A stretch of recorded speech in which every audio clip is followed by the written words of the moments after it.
पवित्र श्रीमद् भागवत गीता, पवित्र चारों वेद, पवित्र कुरान शरीफ, पवित्र बाइबल, पवित्र गुरु ग्रंथ साहिब, पवित्र कबीर साहिब की वाणी में छुपे हुए गूढ़ रहस्य अर्थात तत्व को जानने के लिए कृपया अवश्य सुनिए जगत गुरु तत्वदर्शी संत रामपाल जी महाराज के मंगल प्रवचन। जोरों विनती करूं धरूं चरण पर शीसे। गुरु राम देवानंद जी महाराज ने दियो नाम बख्शीस। कोटि कोटि सजदा करूं कोटि कोटि प्रणाम। चरण कमल में राखियो मैं बंदी जाम गुलाम। कबीर गे तन विष की बेलड़ी गुरु अमृत की खाने। शीस दिए जो गुरु मिले तो भी सस्ता जाने।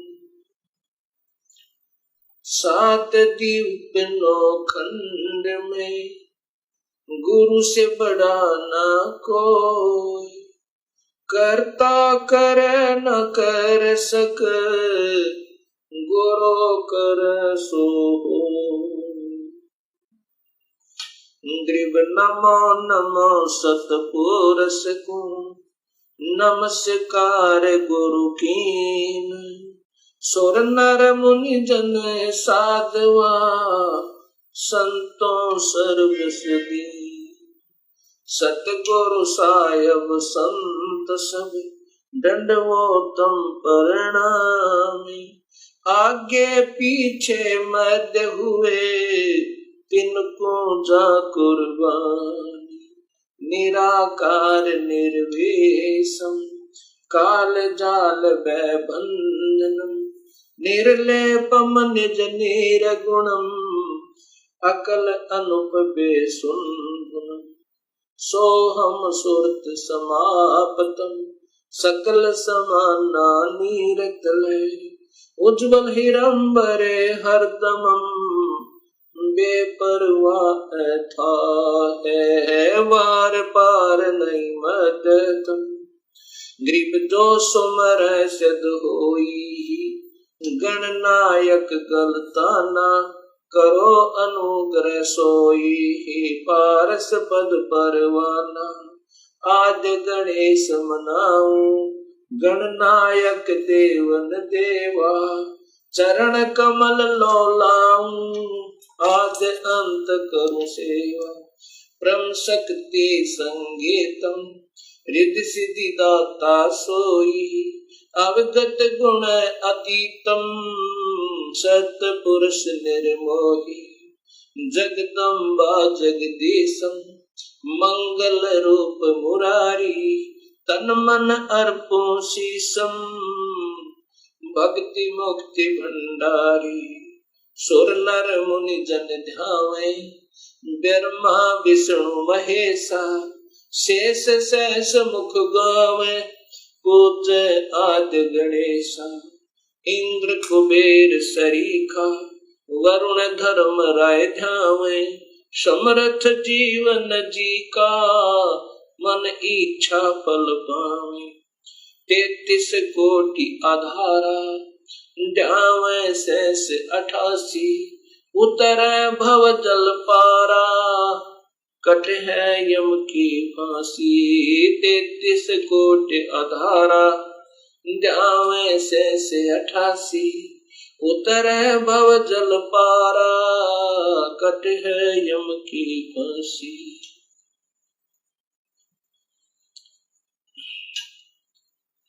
कबीर लूट सको तो लूटियो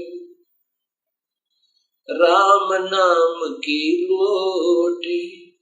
पीछे फिर पछताओगे प्राण जहांगे छूटे।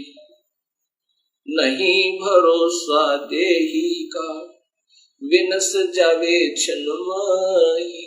श्वास उश्वास में सुमरण करो, और यतन कछु नाहि। कबीर श्वास श्वास में नाम जपो, व्यर्थ श्वास मत खो। ना जाने इस श्वास को, आवण हो कि न हो। राम रटत कोटि भलो, चू चू पड़े जो चामे। ये कंचन दे किस काम की, जा मुख नाही नाहि। कबीर जिव्या तो वो ये बली, जो रटे हरि नाम। नहीं तो काट बगाइयो, मुख में भलो ना चामे। कबीर राम रटत कन्या भली, साकट भलो न पूते। बकरी के गल में गल थना, जा में दूध न मोहते। कबीर राम रटत दारिद्र भलो, टूटी घर की छाने। वो सुंदर महल किस काम के, जहाँ भक्ति नहीं भगवान।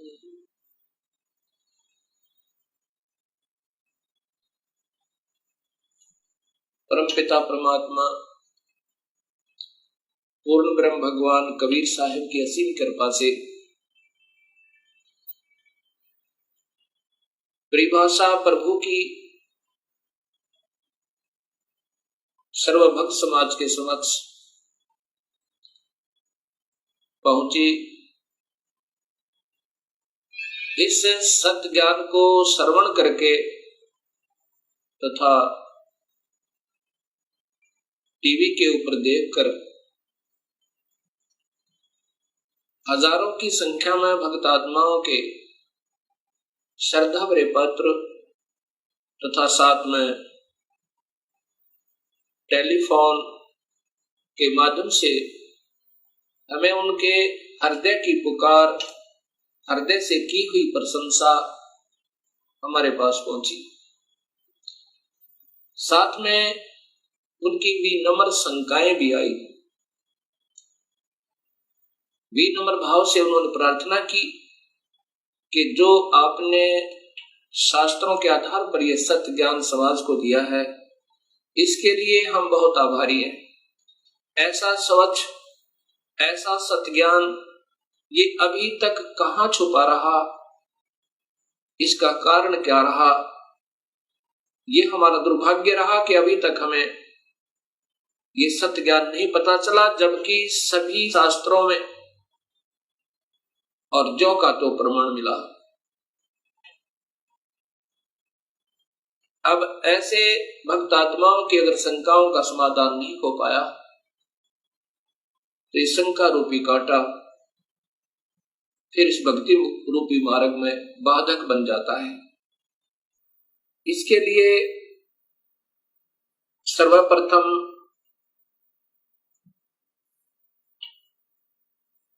सृष्टि रचना का ज्ञान होना बहुत जरूरी है। जब तक हम सृष्टि रचना को ढंग से नहीं समझ पाएंगे, तब तक हम इस सत्य ज्ञान को नहीं कैच कर सकते, नहीं पकड़ सकते, नहीं समझ सकते। सृष्टि रचना के बारे में अभी तक समाज को, भगत समाज को, अपना कोई समाज नहीं है, कोई धर्म नहीं है हमारा एक ही धर्म है, मानव धर्म, और जीव अपनी जाति है। ये सबसे पहले हमने याद रखना चाहिए। जीव हमारी जाति है, मानव धर्म हमारा हिंदू, मुस्लिम, सिख, ईसाई ये धर्म नहीं कोई न्यारा है। हम एक पिता की संतान है, हमारा एक ही बाप है, वो कुल मालिक पूर्ण परमात्मा। और पिछले इतिहास को अगर हम देखें, उसमें ना कोई हिंदू था, ना मुसलमान, ना सिख, ना ईसाई। आज हम कोई हिंदू बना हुआ है, इस मानव शरीर के समाप्त होने पर भक्तिहीन प्राणी अपने संस्कारवश कभी पशु बन जाएगा, कभी पक्षी बनेगा, कभी पानी के जलचर बन जाएंगे। जब हम पशु होंगे तो हमारी पशु जाति होगी, और जब हम पक्षी होंगे तो हम पक्षी जाति के प्राणी होंगे। और ये भी हो सकता है कि हमारा कोई पुण्य संस्कार बचा हुआ हो, पुनर्जन्म मानव का हो, तो हम, कोई हिंदू है वो मुसलमान के घर जन्म लेगा, क्योंकि हमारे पिछले संस्कार रले मिले हैं, अलग नहीं है। सिख धर्म लगभग 300 वर्ष पूर्व 10वें गुरु गोविंद सिंह जी के द्वारा ये निर्मित हुआ, इसका उत्थान हुआ। उससे पहले सब हिंदू थे। उनके पिछले नाम राजा राम, कृपाराम, रामचंद्र, चंद्रभान, इस प्रकार के 3-4 पीढ़ी से पूर्व के जितने पूर्वज हैं वो इन नामों पर है। ऐसे ही इससे पहले मुसलमान धर्म नहीं था। हजरत मोहम्मद जी ने एक विशेष पवित्र मार्ग बनाया था भक्ति का, लेकिन आने वाले समय में इसमें बहुत त्रुटियां बन गई। ऐसे ही पहले ईसा जी ने एक निर्मल भक्त समाज तैयार किया था, उससे पूर्व अब्राहिम जी ने, ऐसे ये आदम जी से पहले हिंदू धर्म था, और हिंदू से पहले केवल आर्य हुआ करते थे, कोई धर्म नहीं था। अब हमने ये विचार करना पड़ेगा कि हम दो नहीं हैं। जहां से भी भक्ति प्रारंभ होती है वो निर्मलता के आधार पर है। बीड़ी, शराब, मांस, तंबाकू उसमें कभी प्रयोग नहीं होता, और केवल एक प्रभु की ही साधना प्रारंभ होती है। आने वाले समय में उसमें त्रुटियां आ जाती हैं। मनमुखी गुरु लोग उसमें ढेर सारी त्रुटियां पैदा कर देते हैं, और जिसके कारण वो समाज का प्रारूप बदल जाता है, भक्त समाज का, उस धर्म का एक प्रारूप बदल जाता है, वास्तविकता नहीं रहती। फिर ऐसे ही सदियों उपरांत फिर ये मार्ग प्रारंभ होता है। उसमें प्रारंभकर्ता को कठिनाइयां अवश्य आती हैं। समाज समझता है कि ये निंदक है, सभी को की साधनाओं को गलत बता रहा है। बिल्कुल नहीं, गलत उनको लगेगा ये मार्ग जिनको स्वयं शास्त्रों का ज्ञान नहीं और उनके गुरुदेव अधूरे हैं, जिन्होंने आज तक ये नहीं बताया कि ये सृष्टि कैसे रचेगी, जबकि शास्त्रों में विद्यमान है ये सारा ज्ञान। अब सबसे पहले हमने सृष्टि रचना का सही ज्ञान होना चाहिए। तो अब दास आपको सृष्टि रचना बताना चाहेगा। सर्वप्रथम केवल एक ही प्रभु था, उसका नाम कबीर है। वास्तविक नाम उस परमात्मा का कबीर है। वो अनामी लोक में, अकय लोक में रहता था, और वहीं पर हम सब जीव उसी परमेश्वर कबीर में समाये हुए थे। उसके बाद उस परमात्मा ने स्वयं प्रकट होकर, अर्थात अपने उस अनामी लोक में स्वयं ही 3 नीचे के लोकों की और रचना की। अलख लोक, अगम लोक, फिर अलख लोक, और नीचे का सतलोक। फिर सतलोक में आकर के उस परमेश्वर ने अन्य रचना की, सर्वप्रथम एक शब्द से 16 द्वीपों की रचना की। उसके बाद 16 शब्द फिर उच्चारण किए, उनसे अपने 16 पुत्रों का निर्माण किया, उनकी शब्द से उत्पत्ति की, वचन से, और उनको उन 16 द्वीपों में रहने की आज्ञा दी। उनमें से एक पुत्र अचिंत को उस सतपुरुष ने, क्योंकि सतलोक में उपमात्मक नाम उसी कबीर परमेश्वर का सतपुरुष, नि अक्षर पुरुष, परम अक्षर पुरुष, शब्द स्वरूपी राम, अकाल मूर्त, पूर्ण ब्रह्म, ये उनके उपमात्मक नाम है, और वास्तविक नाम उस परमेश्वर का कबीर है।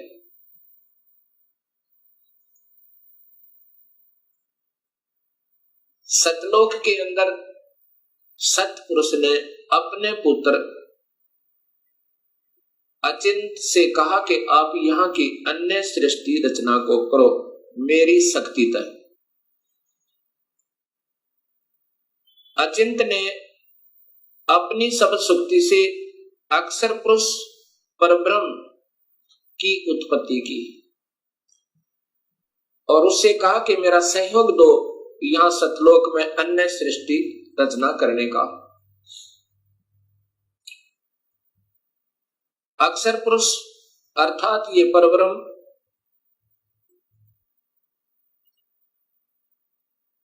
एक सतलोक में बने हुए मान सरोवर में, उसके अंदर अमृत जल है, सतलोक के अंदर जल अमृत है। उस अमृत सरोवर में प्रवेश कर गए और वहां आनंद से विश्राम करने लगे। अक्षर पुरुष को निद्रा आ गई। सतलोक के अंदर श्वासों से शरीर नहीं है। काफी समय तक सोते रहे। तब सतपुरुष ने अपनी सबल शक्ति से एक अंडा, जल अमृत तत्व से एक अंडा बनाया और उसमें एक आत्मा प्रवेश की। उस आत्मा समेत उस अंडे को उस जल में डाला, अमृत सरोवर में, उस मान सरोवर में। वो अंडा गड़गड़ गड़गड़ करता हुआ नीचे जा रहा है तो अक्षर पुरुष अर्थात इस पार ब्रह्म की निद्रा भंग हुई। जब ही कोई अधूरी निद्रा से जागता है उसके अंदर कुछ कोप होता है। अब जो ही उसने अपनी कोप सहित दृष्टि से देखा कि मेरी निद्रा किसने भंग कर दी, तब उसका वो कोप उस अंडे पर पड़ा। अंडा दो भाग हो गया। उसमें से ये ब्रह्म निकला, क्षरपुरुष। ब्रह्म अर्थात क्षरपुरुष, इसी को ज्योत स्वरूपी निरंजन, वास्तव में इसका नाम कैल है, कैल। और यही आगे चल के काल कहा, ये आने वाले इसी विवरण में आपको ज्ञान होगा। आकाशवाणी सतपुरुष ने की कि तुम दोनों बाहर आओ। अक्षर पुरुष तुम निद्रा में थे और आपके बिना यहाँ सृष्टि नहीं रची जा रही थी। तुम दोनों बाहर आओ और तुम्हें जगाने के लिए सारी क्रिया की गई और तुम दोनों के दोनों अचिंत के लोक में रहो। ऐसे आदेश प्रभु का पाक है। वे दोनों के दोनों अचिंत के लोक में रहने लगे काफी समय तक। उसके बाद हम सभी की उत्पत्ति कबीर परमेश्वर ने, उसी सतपुरुष ने अपने शब्द शक्ति से हम सबकी उत्पत्ति वहां पर की। कुछ दिनों के बाद इस क्षर पुरुष के अर्थात ब्रह्म के मन में एक खरपतवार उपजा।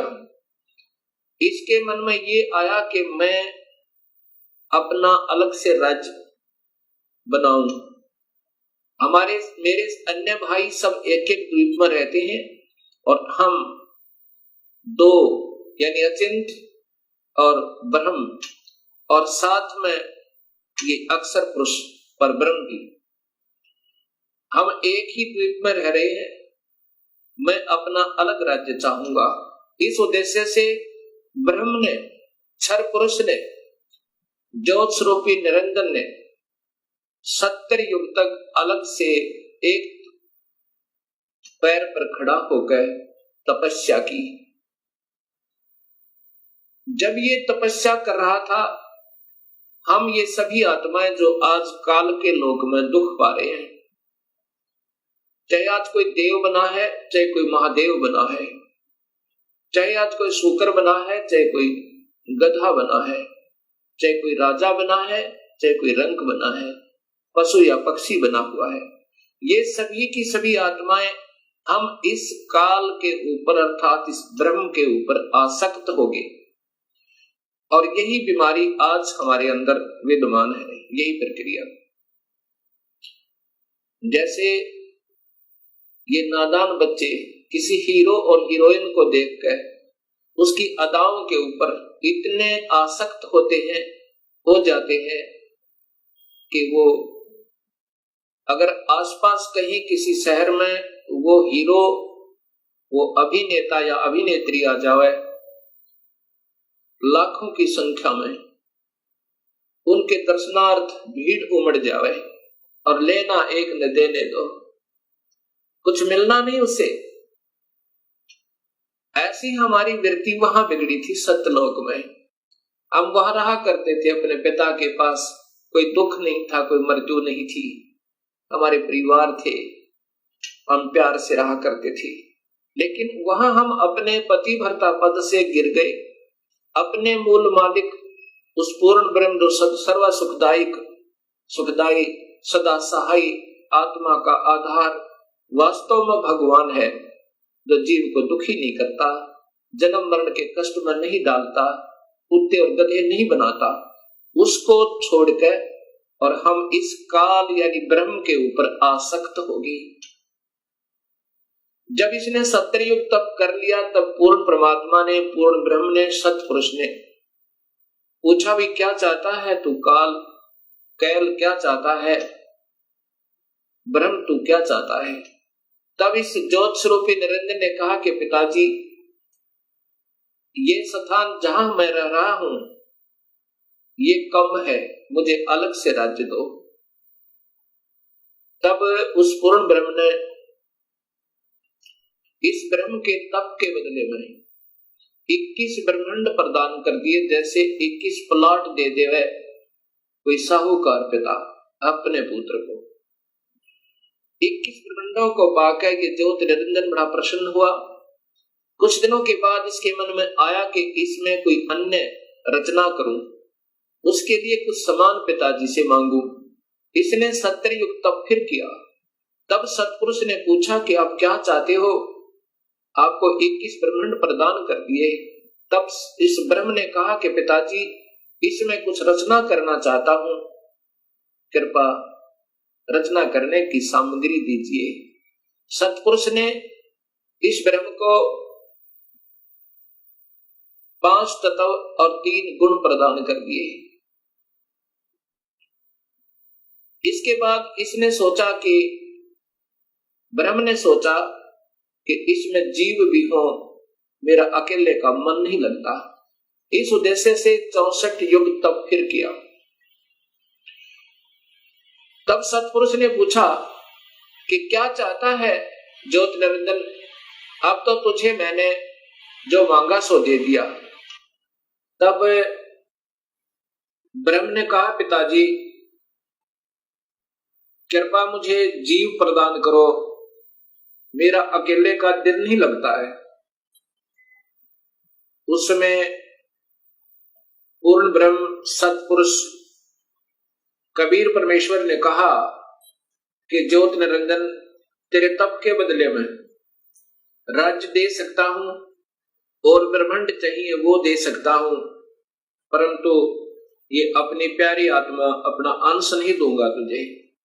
ये तो तेरे किसी भी क्रिया, धर्म, धार्मिक क्रिया से, तप से, किसी भी जप से नहीं दूंगा। हाँ, यदि वो स्वयं कोई जाना चाहता है अब सब इच्छा से, कोई हंस आत्मा, कोई भक्त आत्मा, तो मैं स्वीकृति दे सकता हूं, नहीं तो मैं अपनी इच्छा से नहीं कहूंगा। ये मैं नहीं दे सकता।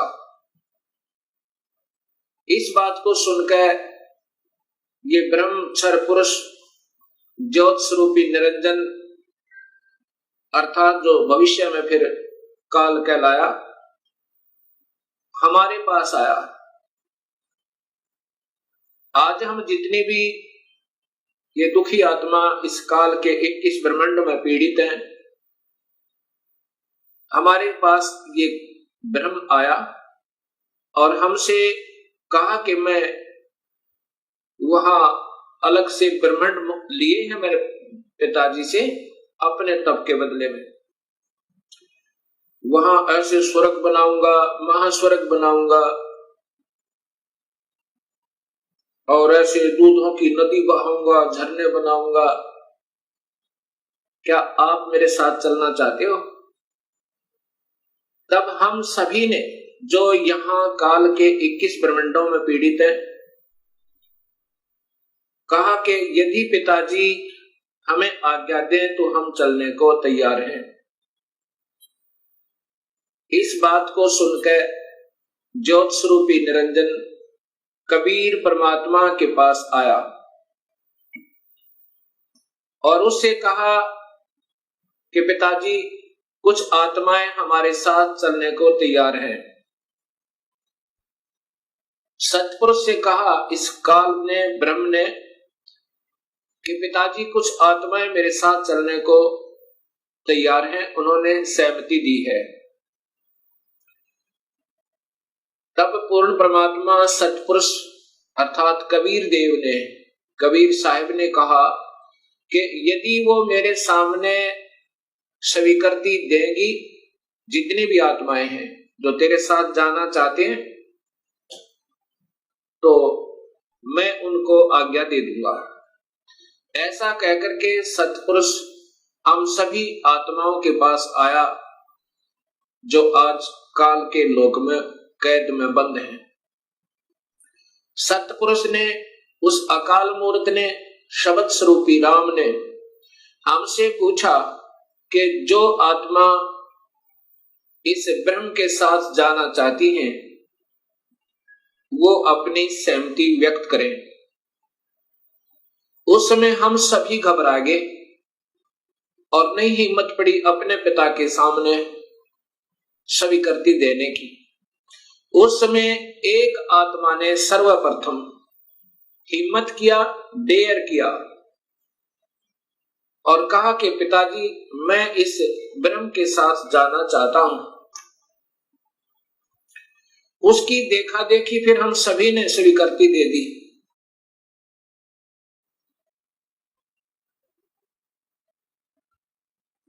और जितनी भी आत्माएं उस समय स्वीकृति दी थी, सभी कबीर साहिब ने उनके नंबर नोट किए और जिसने सर्वप्रथम सहमति दी थी उस आत्मा का भी नंबर नोट किया और ब्रह्म से कहा कि ब्रह्म आप जाओ अपने लोक में, अब इन सभी आत्माओं को मैं विधिवत तेरे लोक में भेजूंगा। ऐसा कहकर के सतपुरुष ने अपनी शब्द शक्ति तक उस प्रथम स्वीकृति देने वाली आत्मा को एक लड़की का रूप बना दिया और उसके अंदर एक शब्द शक्ति दे दी और हम सभी जीवात्माओं को, उसे प्रकृति देवी भी कहते हैं, अष्टंगी भी कहते हैं और वही महामाया भी कहलाई। यहां 21 ब्रह्मांड की इस देवी को उत्पन्न किया अर्थात उस आत्मा का लड़की बनाया। फिर हम सभी आत्माओं को जो 21 ब्रह्मांड में आए हुए हैं उसके अंदर प्रवेश कर दिया, इस लड़की के शरीर में, प्रकृति देवी के शरीर में, अर्थात इसको अद्धा माया भी कहते हैं। और यही आगे चलकर त्रिदेवों की माता कहलाई। प्रवेश कर दिया और कहा कि बेटी तेरे को मैंने शब्द शक्ति दे दी है और जितने भी जीव काल कहे ब्रह्म कहेगा तू बना देना। एक बार मुख से उच्चारण करेगी उतने ही नर और मादा ये जोड़े उत्पन्न हो जाएंगे। अपने पुत्र सहजदास से कहा सहजदास जाओ अपनी बहन को उस ज्योत स्वरूपी निरंजन के पास छोड़ आओ और उसको बताना कि इस लड़की को, इस प्रकृति देवी को, अध्या माया को मैंने सबद शक्ति दी है, ये जितने जीव तू कहेगा ये बना देगी। और जितनी आत्माओं ने स्वीकृति दी थी वो सभी इसके अंदर प्रवेश कर रखी हैं। सहजदास प्रकृति देवी को लेकर, अध्या माया को लेकर ज्योत निरंजन के पास आया, उसके पास छोड़ दिया और कहा कि पिताजी ने ऐसे ऐसे कहा है, इस लड़की के पास सब शक्ति है और जितने जीव तू कहेगा ये नर और मादा अपने शब्द से उत्पन्न कर देगी। ऐसा कह करके सहजदास अपने लोक में लौट आया, अपने द्वीप में आ गया। युवा होने के कारण लड़की का रूप निखरा हुआ था। इस ज्योत स्वरूप निरंजन ब्रह्म अर्थात क्षर पुरुष के मन में नीचता उत्पन्न हुई, जो आज सब जीवों में विद्यमान है। वही व्यक्ति, वही प्रक्रिया, वही ये बुरी आदत युवा लड़की को देखकर उसके साथ बद व्यवहार करने की चेष्टा इस क्षर पुरुष ने अर्थात ज्योत स्वरूपी निरंजन ने की। लड़की ने, प्रकृति देवी ने कहा कि ज्योत निरंजन तू होश में आ जा, तू और मैं एक ही पिता की संतान है। पहले तेरी उत्पत्ति हुई उन्हीं के शब्द तय अंडे में और उन्हीं ने मुझे उत्पन्न किया। तू और मैं बहन और भाई हैं। बहन भाई का ये कर्म पाप का भागी होता है, तू मान जा मेरी बात। ज्योत निरंजन ने एक भी बात उस लड़की की नहीं सुनी और मदहोश होकर, विषय वासना के वश होकर, काम वश होकर उस लड़की को पकड़ने की चेष्टा की, दुष्कर्म करने के लिए। लड़की ने अपनी इज्जत बचाने का और कहीं स्थान ना पाकर, जो ही उस काल ने, ज्योत स्वरूपी निरंजन ने, क्षर पुरुष ने ऐसे मुंह खोला हुआ था, आलिंगन करने के लिए ऐसे बाजू फैलाई थी, उसी समय लड़की ने छोटा रूप बनाया, सूक्ष्म, बहुत सूक्ष्म, और उसके पेट में चली गई अपनी इज्जत रक्षा के लिए। वहां से अपने पिता से पुकार की, हे परम पिता, हे सतपुरुष, हे कबीर परमेश्वर, मेरी रक्षा करो। इस प्रकार मैं काल से अपनी इज्जत रक्षा के लिए, इस ब्रह्म से अपनी इज्जत रक्षा के लिए इसके पेट में प्रवेश हूं और मुझे आकर मेरी रक्षा करो, मुझे बचाओ इससे। उसी समय कबीर परमेश्वर ने अपना ही दूसरा रूप अपने पुत्र योग संतायन अर्थात योग जीत, उसे जोग जीत भी कहते हैं, योग जीत का रूप बनाकर काल के 21 ब्रह्मांडों में प्रकट हुए और कहा कि ज्योत स्वरूपी निरंजन तूने जुल्म कर दिया, आपने ये ऐसा जुल्म कर दिया, ऐसे कर्म करने वाले पाप आत्मा को इस सच्चे लोक में ये श्राप, ये कर्म, ये पाप लगता है कि 1 लाख जीवों का, मनुष्य शरीरधारी जीवों का रोज आहार करेगा और 1.25 लाख की उत्पत्ति करेगा। पिताजी ने आदेश दिया है मुझे कि आप यहां से निकल जाइए अपने 21 ब्रह्मांड को लेकर, और लड़की को उसके पेट से निकाल दिया, प्रकृति देवी को इस ब्रह्म के पेट से निकाल दिया और उनको 21 ब्रह्मांड समेत और दोनों को वहां से निष्कासित कर दिया और कहा कि प्रकृति तूने स्वयं अपने पैर पर कवाड़ा मारा है, अपने पिता से दूर होगी तू, अब इसकी सजा तू ही पावेगी और जाओ यहां से 21 ब्रह्मांड लेकर आप चले जाओ। इतना कहते ही 21 ब्रह्मांड वायुयान की तरह वहां से चल पड़ा और वहां से सतलोक से 16 शंख कोश की दूरी पर नील पद्म शंख यानी 16 मिलियन 16 शंख कोश की दूरी पर ये 21 ब्रह्मांड आकर के स्थिर कर दिए कबीर परमेश्वर ने अपनी शक्ति तय। अब इस ज्योत स्वरूपी निरंजन के मन में फिर यही निजता फिर उठी और कहा कि अब मेरा कौन क्या बिगाड़ सकता है, अब मैं मनमाना करूंगा। उस लड़की ने, प्रकृति देवी ने फिर प्रार्थना की कि ज्योत निरंजन अब भी तू मान जा।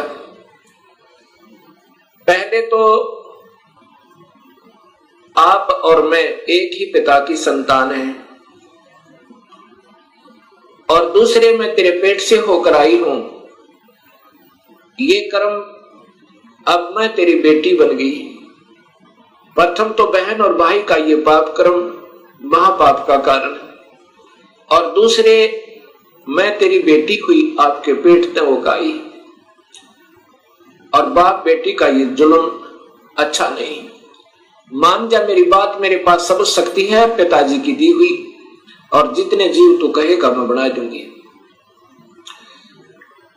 लेकिन इस ज्योत स्वरूपी निरंजन ने एक भी बात नहीं सुनी उस प्रकृति देवी की, दुर्गा की। जबरदस्ती शादी की और एक ब्रह्मांड में एक ऐसा स्थान बना रखा है इस काल भगवान ने, ब्रह्म भगवान ने। वहां पर ब्रह्मलोक कहते हैं उसको। उस ब्रह्मलोक के अंदर इसने 3 स्थान बना रखे हैं, एक रजोगुण प्रधान, एक सतोगुण प्रधान और एक तमोगुण प्रधान। जब ये सतोगुण रजोगुण प्रभावित क्षेत्र में इस दुर्गा को अपनी पत्नी के रूप में रखता हुआ वहां रहता है, उस समय जो पुत्र की उत्पत्ति होती है उसका नाम ब्रह्मा रख देता है, उसको रजोगुण बना देता है। उसके बाद ये दोनों उस स्थान पर आ जाते हैं जो सतोगुण प्रभावित होता है। वहां पर जो पुत्र उत्पन्न होता है उसके अंदर सतोगुण आ जाते हैं, उसके अंदर सतोगुण आ जाते हैं और उसका नाम ये विष्णु रखते हैं। तीसरे स्थान को तमोगुण प्रभावित बना रखा है, वहां रहकर अब इसी प्रकृति देवी दुर्गा के साथ जो पुत्र उत्पन्न करता है उसका नाम रुद्र शंकर शिव रखता है। ऐसे ही हर ब्रह्मांड के अंदर इस काल भगवान ने, ब्रह्म भगवान ने ये ब्रह्मलोक बनाए हैं और वहां पर ये ऐसे ही कुछ समय के लिए प्रकृति देवी को अपने साथ रखता है और उसके बाद वहां से अंतर्ध्यान हो जाता है। अब जब इसने इस लड़की को, प्रकृति देवी को बदनजर से देखा था और ये लड़की प्रकृति देवी ने इसके पेट में शरण पाई थी, ज्योत निरंजन के पेट में, और फिर सतपुरुष ने अपने पुत्र जोगजीत का रूप बना करके आकर उसको निकाला था। उस दिन से इसका नाम काल पड़ा। कहा था कि आज से तेरा नाम काल होगा और 1 लाख जीवों का, मनुष्य शरीरधारी प्राणियों का रोज आहार करेगा और 1.25 लाख की उत्पत्ति किया करेगा। ये वहां पर सतलोक के अंदर ऐसा दुष्कर्म करने वाले को सबतः पाप लग जाता है। अब ज्योत स्वरूपी निरंजन काल ने अपनी पत्नी से कहा कि मैं ऐसे स्थान पर रहूंगा जहां पर कोई नहीं आ सकता, और आज के बाद मैं किसी भी 20 ब्रह्मांड के अंदर किसी भी व्यक्ति को, किसी भी प्राणी को आकार रूप में दर्शन नहीं दूंगा। मुझे निराकार समझा करेंगे, लेकिन मैं अपने वास्तविक रूप, काल रूप में अपने 21वें ब्रह्मांड में रहा करूंगा वहां पर कोई नहीं आ सकता, ना ब्रह्मा आ सकता, ना विष्णु आ सकता, ना शिव आ सकता, और ना ही कोई वेदों में के अनुसार साधना करने वाले साधक आ सकते। मैं वहां रहा करूंगा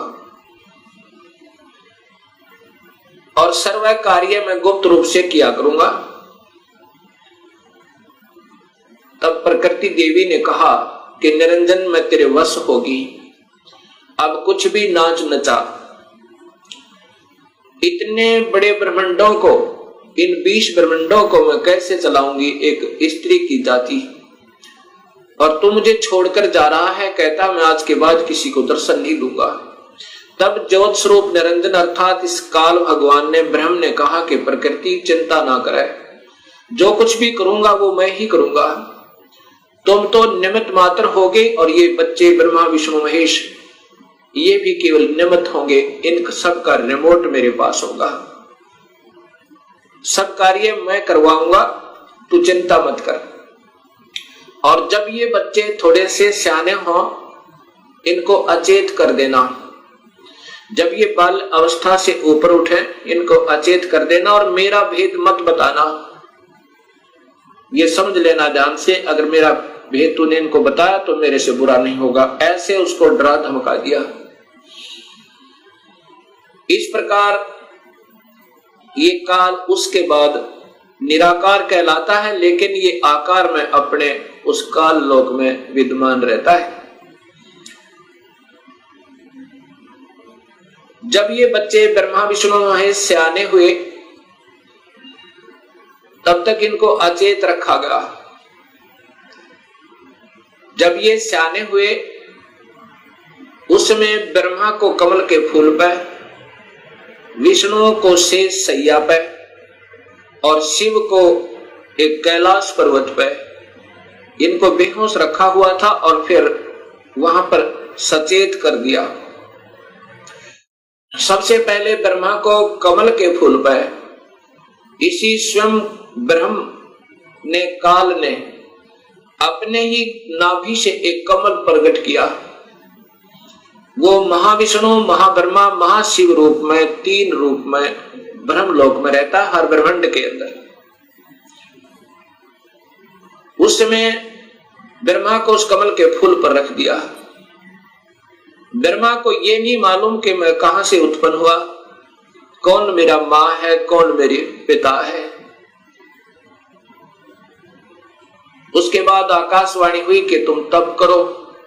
ब्रह्मा ने 1000 वर्ष तक तप किया। फिर आकाशवाणी हुई कि सृष्टि करो। तब ब्रह्मा ने सोचा कि मैं काहे की सृष्टि करूं, सब जगह जल ही जल है, कहीं पृथ्वी दृष्टि गोचर नहीं हो रही है। इतने में मधु और कैटब नाम के 2 राक्षस काल ने प्रेरित करके और ब्रह्मा की ओर भेज दिए। ब्रह्मा डर के मारे उस कमल के फूल को के डंठल को पकड़कर नीचे उतर गया, बहुत स्पीड तय। नीचे जब आया तो उसी जल के ऊपर एक शेष सैया पर चतुर्भुज रूप में एक व्यक्ति सो रहा है। उसके हाथों में शंख, चक्र, गदा, पद्म है। जब ब्रह्मा वहां पहुंचा, उसी समय उस वो विष्णु जी थे, जो त्रिलोकीय विष्णु जी थे, उनमें से एक शक्ति निकली, वो आकाश में छा गई। उस समय ये ब्रह्मा विष्णु जी होश में आए। इतने में मधु और कैटब भी पहुंच गए। मधु और कैटब के साथ भगवान विष्णु ने 5000 वर्ष तक युद्ध किया, वो नहीं मरे। फिर उस शक्ति ने जो आकाश में छाई थी, एक लड़की का रूप बनाया, देवी का, और मधु कैटब को मोहित किया, अपनी ओर आकर्षित किया अपनी कलाओं से, अदाओं से। जब मधु और कैटब उस लड़की की तरफ देखने लगे तो विष्णु जी ने पीछे से उनकी गर्दन पकड़कर दोनों को मार डाला। अर्थात 5000 वर्ष तक भगवान विष्णु से 2 राक्षस नहीं मरे।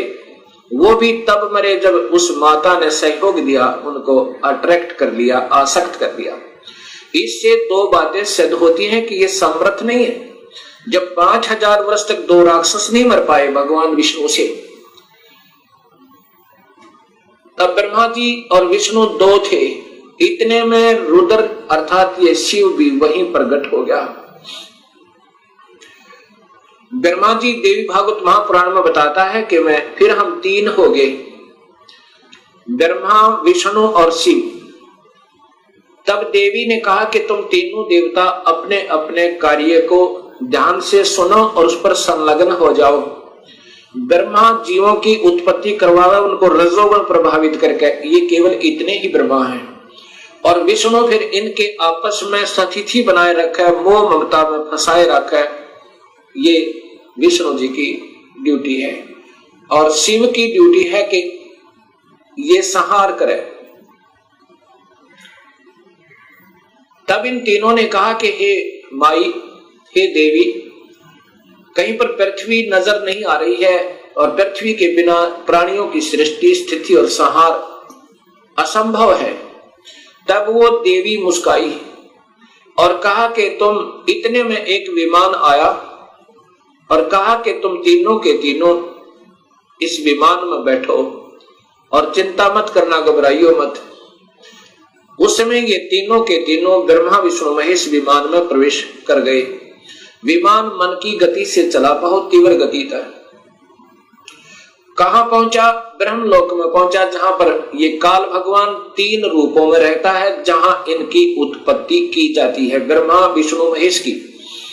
और वहां पर कोई नहीं जा सकता, ना वेद विधि से, किसी साधना तक, न तप से, न यज्ञ से, न हवन से, किसी प्रकार से नहीं जा सकता, ना किसी जप से।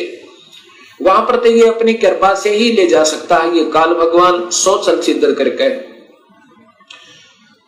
वहां जाकर के इन्होंने क्या देखा?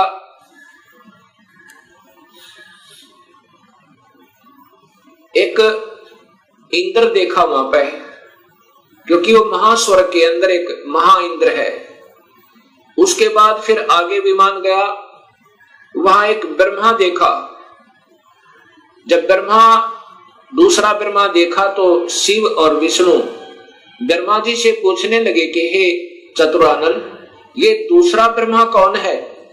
तब ब्रह्मा जी ने कहा, मुझे नहीं मालूम ये कौन है। उसके बाद विमान आगे चला। फिर क्या देखा कि त्रिनेत्रधारी भगवान शिव दूसरा देखा, जो नंदी वृषभ पर सवार थे, हाथ में त्रिशूल लिए हुए थे। उसके बाद इनका विमान आगे चला। वहां पर क्या देखा कि एक विष्णु और थे, और वह बहुत सुंदर विशाल लक्ष्मी का एक भवन था, उसमें बहुत ऐश्वर्य के साधन उपलब्ध थे। उसके बाद विमान आगे पहुंचा। कहां गया? एक माई बैठी थी, जिसके शरीर में जैसे हजारों बिजलियां चमक रही हो, इतना तेज था, इतना नूर था, और वो प्रकृति देवी थी। ये ब्रह्मा विष्णु महेश की मां थी, मां है जो इन्होंने देखी। विमान वहां रुका। देवी एक विशाल भवन के अंदर विराजमान थी। तब उसने कहा कि तुम तीनों के तीनों जहाज से नीचे उतरो। हम नीचे उतरे। ब्रह्मा विष्णु महेश, ब्रह्मा बता रहा है देवी भागवत महापुराण में, नीचे उतरे। तब विष्णु जी ने ध्यान से देखा और कहा कि ये तो अपनी मां है। इस माई के दर्शन मैंने किए थे जब मैं बालक था, छोटा सा था। जब मैं बालक था, छोटा सा था, तब मैंने इस माई के दर्शन किए थे। इससे सब सिद्ध है कि इनका जन्म है और ये तीनों की मां है। तब ब्रह्मा विष्णु और शिव ने तीनों ने स्वीकार कर लिया कि ये ही अपनी जननी है। तब शिव जी कहते हैं, हे माता, जब आप ब्रह्मा को उत्पन्न करने वाली आप हैं, विष्णु भी जब आपके बालक हैं, तो ये तीसरा भी आप ही का बच्चा है। आप ही हमें गुप्त भेद नहीं बता रहे थे, अब हमने आप ही की कृपा से ज्ञान हुआ। अब इसका प्रमाण आपको सबसे पहले देवी भागवत महापुराण में देता हूं। पहले आपको देवी भागवत महापुराण से प्रथम शिव पुराण को दिखाता हूं, उसके बाद फिर आपको देवी भागवत महापुराण दिखाऊंगा। और ये शास्त्र पहले से उपलब्ध थे, कोई आज नए नहीं बनाए इस दास ने, क्योंकि जितने हमारे अभी तक शास्त्र विद रहे वो अल्पज थे, अधूरे ज्ञान युक्त थे, वो उनको इस सत्य मार्ग का पता नहीं था। इसलिए हमारे सभी पूर्वजों को भूत बना दिया, गीता विरुद्ध साधना करवा के, और पितर बनवा दिया गीता विरुद्ध साधना करवा के। गीता में लिखा है कि देवी देवताओं की पूजा मत करो, ब्रह्मा विष्णु महेश की पूजा भी नहीं करनी है, तीनों गुणों की भक्ति नहीं करनी है, केवल ब्रह्म से प्रारंभ होती है भक्ति, और पूजा करनी है केवल पूर्ण ब्रह्म की। अब मैं आपको देवी भागवत, पहले आपको शिव महापुराण दिखाता हूं।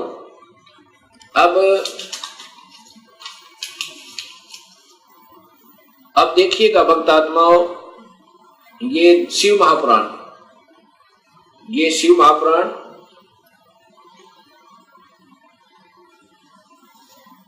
इसके अंदर आपको पता चलेगा श्री शिव महापुराण भाषा सटीक सहितम, ये संस्कृत युक्त है, इसमें संस्कृत भी साथ है। और ये शिवा भाषा टीका टीकोत्तम, टीकाकार है डॉक्टर ब्रह्मानंद त्रिपाठी, साहित्य आयुर्वेद ज्योतिष आचार्य, MA PhD DMCA, ये टीकाकार हैं इनके। और ये आपके समक्ष है, इसमें क्या लिखा है यहां देखिएगा।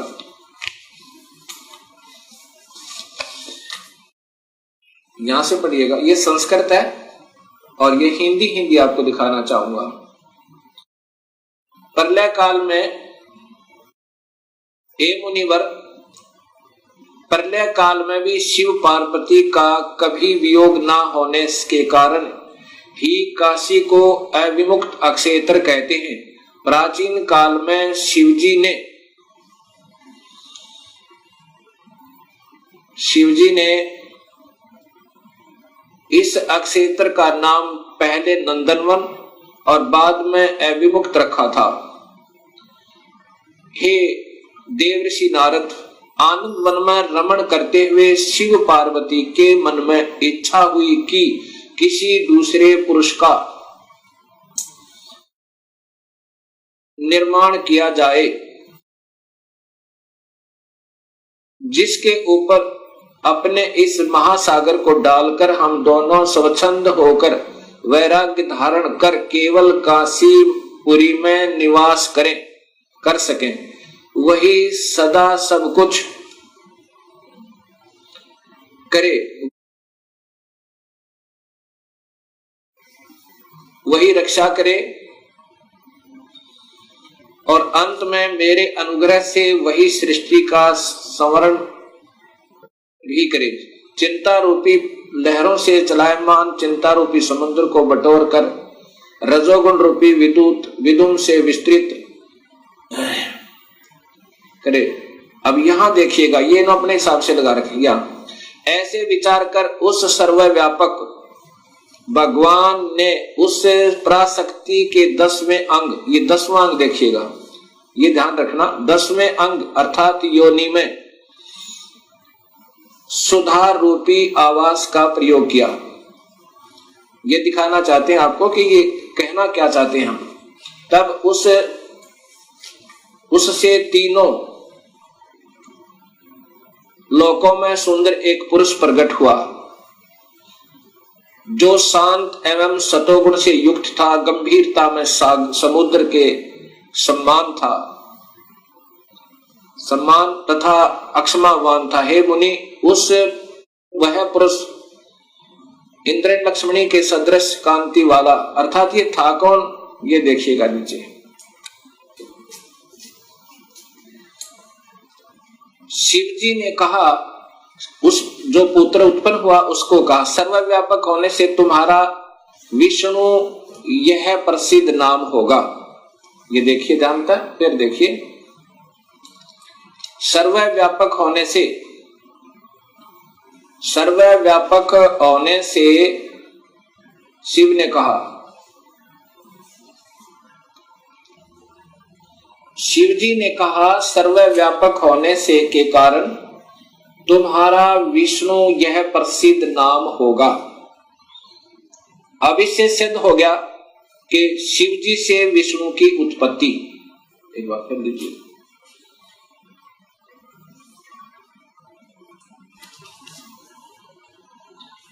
अभी आपने ये शिव महापुराण में छठे अध्याय को देखा, छठे अध्याय में कि भगवान शिव से और पार्वती के संयोगता। पार्वती कौन? ये महाशक्ति यानी शेरा वाली प्रकृति के द्वारा विष्णु की उत्पत्ति की। अब सातवां अध्याय, ये संस्कृत भी साथ है। अब यहां आगे देखिएगा, ये हिंदी देखिएगा।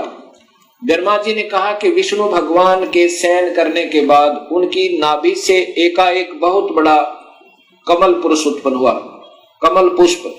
अब ये ब्रह्मा बता रहा है लेकिन तुक्के लगा रहा, क्योंकि ये स्वयं बेहोश था पहले, इसको आप ही नहीं मालूम वो कौन से विष्णु की नाभि से मिला। ये देखिएगा, उत्पन्न हुआ जिसकी नाल टंकार फल फूल के फूल। अब ज्यादा ना देख लिए देखिएगा, उस सांब शिव परमेश्वर भगवान शिव ने पहले की भांति जैसे विष्णु की उत्पत्ति की थी दुर्गा और काल के संयोग तय, पहले की भांति अपने दाहिने अंग से मुझे उत्पन्न किया। ब्रह्मा कह रहा कि मेरी उत्पत्ति भी उस काल ब्रह्म से, यानी शिव कह रहे हैं, ये शिव हो महा ब्रह्मा महाविष्णु महाशिव रूप में ये काल ही रहता है, मुझे उत्पन्न किया, ये ब्रह्मा जी ने बताया। कई भक्तात्मा कहते हैं कि जो गीता प्रेस गोरखपुर से प्रकाशित पुस्तकें हैं वही विशेषकर आम भक्त समाज उनको सत्य मानता, एथेंटिक मानता है। अब आपके सामने यही गीता प्रेस गोरखपुर से प्रकाशित ये पुस्तक दिखाते हैं, शिव महापुराण।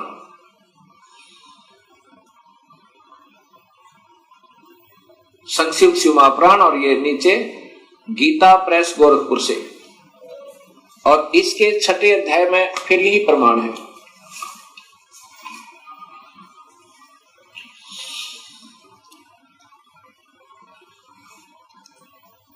इसी शिव महापुराण का ये छठा अध्याय है।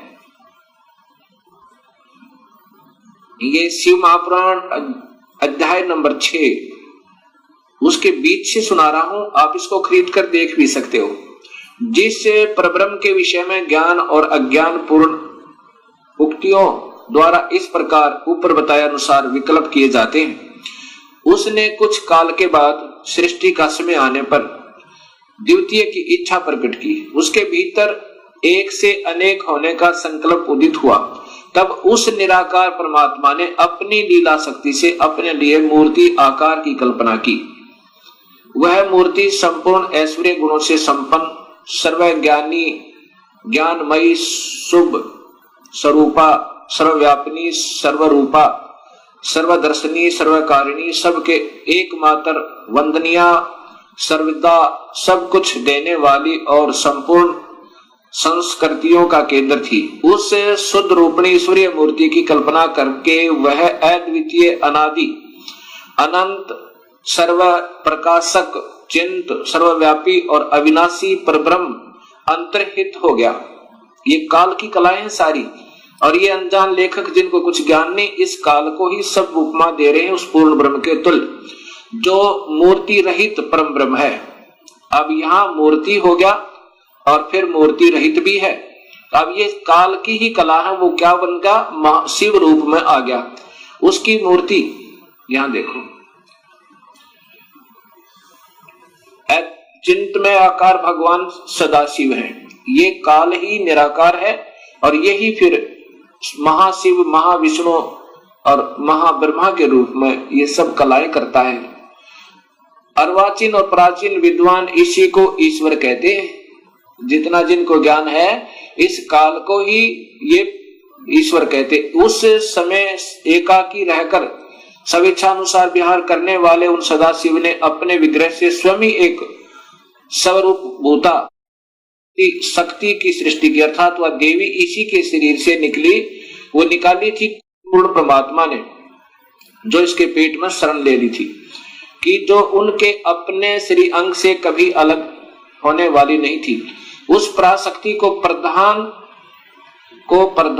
प्रकृति, देखो प्रधान प्रकृति गुणवती माया बुद्धि तत्व की जननी विकार रहित बताया गया है। वह शक्ति अंबिका कही गई है और उसी को प्रकृति, ये ध्यान से देखना भक्तात्माओं, यही देवी अध्या माया, ये प्रकृति देवी, प्रकृति सर्वश्री सर्वेश्वरी चर देव जननी, यानी तीनों देवताओं की माँ, ब्रह्मा विष्णु महेश की माता, नित्य और मूल कारण कही, सदाशिव द्वारा प्रकट की गई उस शक्ति की 8 भुजाएं हैं।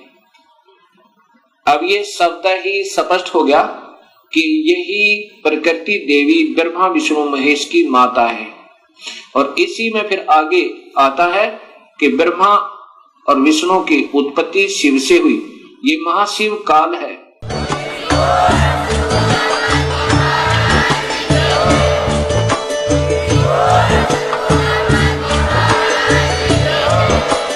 आप सुन रहे थे जगत गुरु तत्वदर्शी संत रामपाल जी महाराज जी के मंगल प्रवचन। अधिक जानकारी के लिए विजिट कीजिए हमारी वेबसाइट www.jagatgururampalji.org। संत रामपाल जी महाराज जी के शुभ आशीर्वाद से पूरे विश्व भर में 500 से भी ज्यादा नाम दीक्षा केंद्र हैं, जिन पर संत रामपाल जी महाराज जी द्वारा ऑनलाइन निशुल्क नाम दीक्षा दी जा रही है। अपने नजदीकी नाम दीक्षा केंद्र का पता करने के लिए संपर्क करें 8222880541।